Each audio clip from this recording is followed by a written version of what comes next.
Welcome to Sir Win's Accounting Lectures. Today, magkakaroon tayo ng pen and paper video problem solving patungkol sa Lecture 02, Acquisition of PPE, Issuance of Bonds. Actually, nasa description ng video lecture na ito yung mismong problem under discussion. Kung gusto mong sagutan ng solo at balikan ng lecture na ito kapag tapos ka na, mas mabuti. Kasi, ang accounting ay natututunan not by mere listening but by you doing the problem solving. Pero kung may sagot ka na nga, simulan na natin. So again, Lecture 02, Acquisition of PPE, Issuance of Bonds, and here is our problem. On January 2, 2026, Mariel and Lagaya Company acquired an equipment with a fair value of 5,700,000 by issuing a 5-year 10% bonds with a face amount of 6 million. Interest is payable annually at the end of each year starting December 31, 2026. The bonds are quoted at 105 on the same date. Here are the requirements. Number 1, journal entries to record the acquisition of the equipment. Number 2, assuming that the quoted price of the bonds is not determinable, journal entries to record the acquisition. And number 3, assuming both the quoted price of the bonds and the fair value of the equipment are not determinable, journal entries to record the acquisition of the equipment. Okay? Before we try to answer the problem, pag-usapan lang muna natin yung principle sa business na tinatawag na value exchange principle. Na ang banggit doon, hindi ka pumapayag na kung ano ang pinapakawalan mo, okay, ay hindi man lamang katumbas nung iyong matatanggap. Pwede rin siyang tawagin na commutative principle. Yung commute, yung naging cute ka, joke lang. Yung commutative principle, same yung concept. Wala daw sa negosyo na pumapayag na hindi fair value ng binibigay niya yung kanyang natatanggap.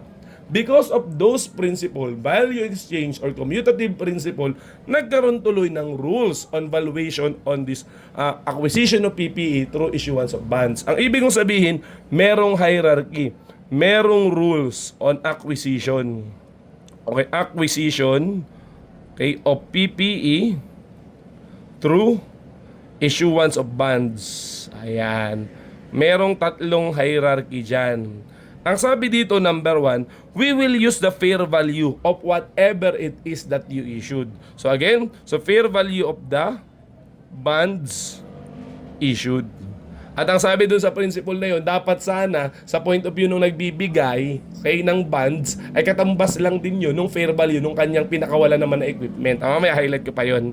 Okay, dito muna tayo dun sa rule. So the second priority, kung sakaling hindi ito given, is the fair value of the PPE received. Ayan. And the third priority is it what we call carrying amount, or in this case, the face value of the bonds issued. Ayan. O, balik po tayo. Ano nga ulit ang sabi sa value exchange principle? Hindi ka daw pumapayag na yung pinapakawalan mo ay hindi man lang katumbas ng iyong matatanggap. Kaya kahit ang pinakawalan mo ay bonds, yung kung magkano man yun yung magiging value ng PPE. Kasi yun yung hierarchy number 1. At ano yung isa pang thinking dito or another school of thought. Ang sabi ng ibang academician, dapat daw wala ng priority. Wala ng hierarchy. Dapat isa lang talaga. That is the fair value of whatever it is that you issued. Kasi ang idea nga sa commutative principle, hindi ka naman papayag na magpapakawala ka ng equipment na yung matatanggap mo na bonds ay hindi nung katumbas sa side nung nagbibigay ng equipment.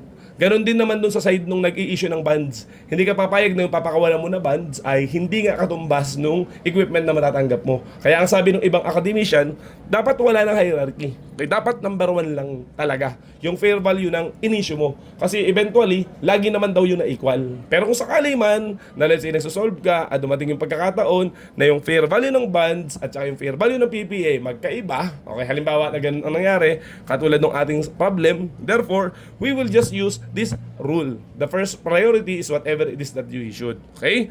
Para mas maunawaan, sagutan na lang po natin. So we go to number 1. Okay?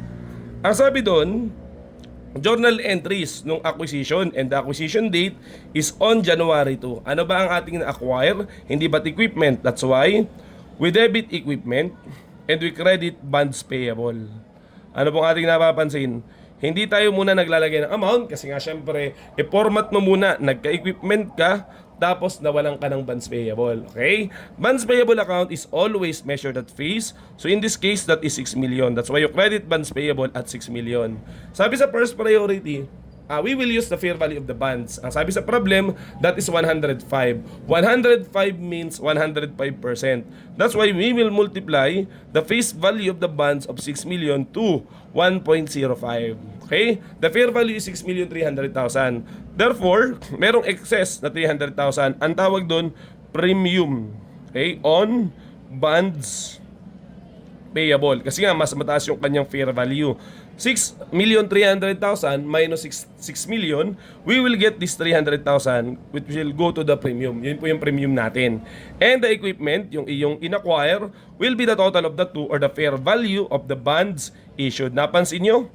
Okay, kahit may fair value yung equipment, ang ginamit talaga natin is yung fair value ng bonds. Kasi nga hindi ka nga papayag, ulit-ulit na ako, na yung matatanggap mo ay hindi katumbas ang pinakawalan mo. At dapat nga sana, dapat daw yung fair value ay 6.3 million din. Sabi ng ibang academician, kaya dapat wala ng another priority. Pero again, kung sakali man na magkaiba, sumunod ka na lang dun sa standing na rule na dapat fair value of whatever it is that you issued. Okay? Let's answer number 2. Let us assume that the quoted price or the fair value of the bonds is not known. So what are we going to do? We will use the second priority, the fair value of the property received. So, okay? Mag-entry ulit tayo ng date of acquisition. So we are going to debit equipment and we are going to credit bonds payable. Ayan. This time, since hindi alam ang fair value ng bonds, we will use the fair value of the equipment which is 5,700,000.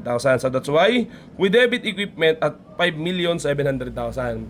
Bonds payable account is always measured at face. That's why we credit bonds payable at 6 million. Hindi yan balanse. Okay? This time, mas mababa naman ang fair value sa kanyang face value. Okay? That's why, yung fair value, ng equipment mas mababa kaysa dun sa kanyang face value. That's why, there will be this what we call discount naman, yung kabaliktaran ng premium.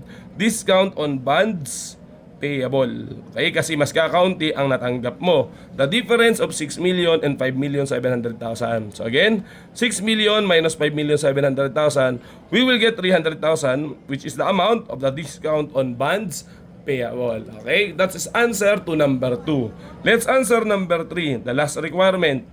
Date of acquisition, kung saan ang sabi dito, hindi daw alam both yung price ng bonds at fair value ng equipment. Parehas hindi mo alam. So therefore, anong gagamitin natin? Ang sabi sa hierarchy number 3, dahil wala na tayong choice, we will use the carrying amount or in this case, the face value of the bonds issued. Okay? Pro forma entry, we are going to debit the equipment kasi nga yun yung iyong natanggap and you are going to credit the bonds payable. Okay?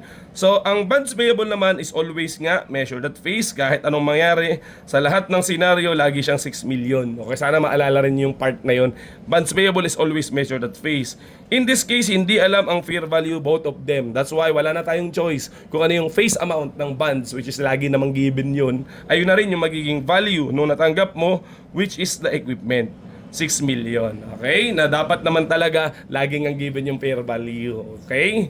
So, kung sakaling ang wala lahat. Therefore, doon ka sa hierarchy number 3. Okay? So, sana ay may natutunan po tayo sa acquisition of PPE through issuance of bonds. So, yun lamang at maraming salamat.